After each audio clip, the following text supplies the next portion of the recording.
and it was completely blown away. All walls were down. Even the foundation was blown up. You can still see the destruction. Butane gas used to make hash oil kills two and blows a home on Kirby Lane in Northeast Portland to smithereens. It felt like I was walking into a war zone. It happened last summer, but those who know say the threat of a deadly hash oil explosion is just as likely today, and it could happen right next door. I think it's a huge problem. I mean, the potential for the destruction is just amazing. Detectives Joseph Louise and Rick McGraw are the state's foremost experts in butane hash oil and its dangers. When the home on Kirby Lane blew, it killed the homeowner, who police say was making hash oil, and it killed an innocent victim. It also blew up parts of the neighbor's home. We didn't know what was going on there. The debris and the force from the blast blew in the garage door, blew it off the rails. The blast was caused by the butane, used in the process of extracting the oil from the part of the marijuana plant that is normally thrown away. If the gas-to-air ratio is just right within this range, and an ignition source is available, and that ignition source, by the way, can be as simple as static electricity. Walking across the carpeted floor, for example, could cause that thing to blow. The potency of hash oil is almost pure. Some say 90% pure THC, nearly 5 times as potent as a normal joint. And it's in high demand. You can buy it online, and a lot of people are now making it in some dangerous places. Bathroom of a gas station, in a vehicle that was parked, in a motorhome, in an apartment complex, downstairs of an apartment complex, all over the place.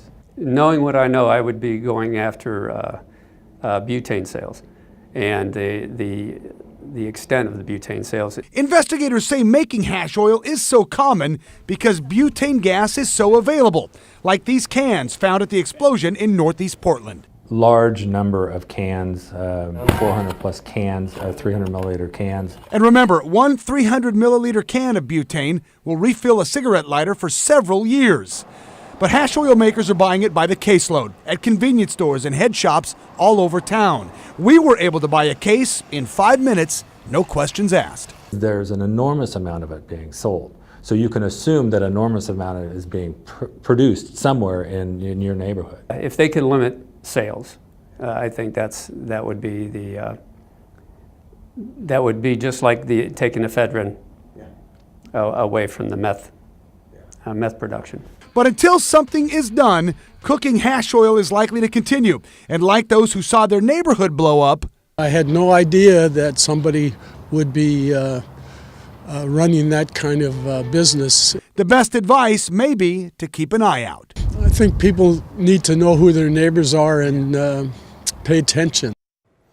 All right, here is some perspective for you. This is the case of butane that we bought. It costs about $30. This bottle of butane is 300 milliliters. So for some perspective, this, if you're a chain smoker, would fill your lighter for about 8 to 10 years.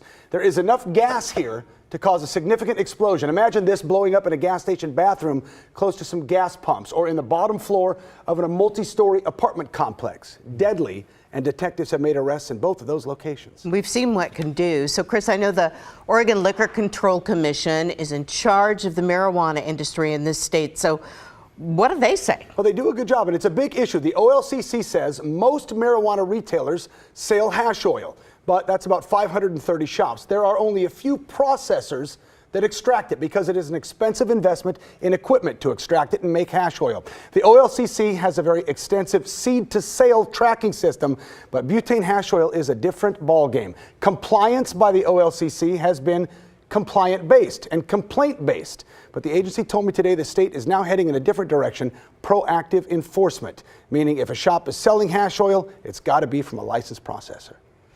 Well, we'll see if any changes come. Yeah, we will see. At least for the sales, too. Chris, Exactly. Thank you very much. Our investigative team often relies on you for story ideas. If you have something you want us to check out, email investigators@kgw.com, or you can call the tip line. That number is right there on your screen.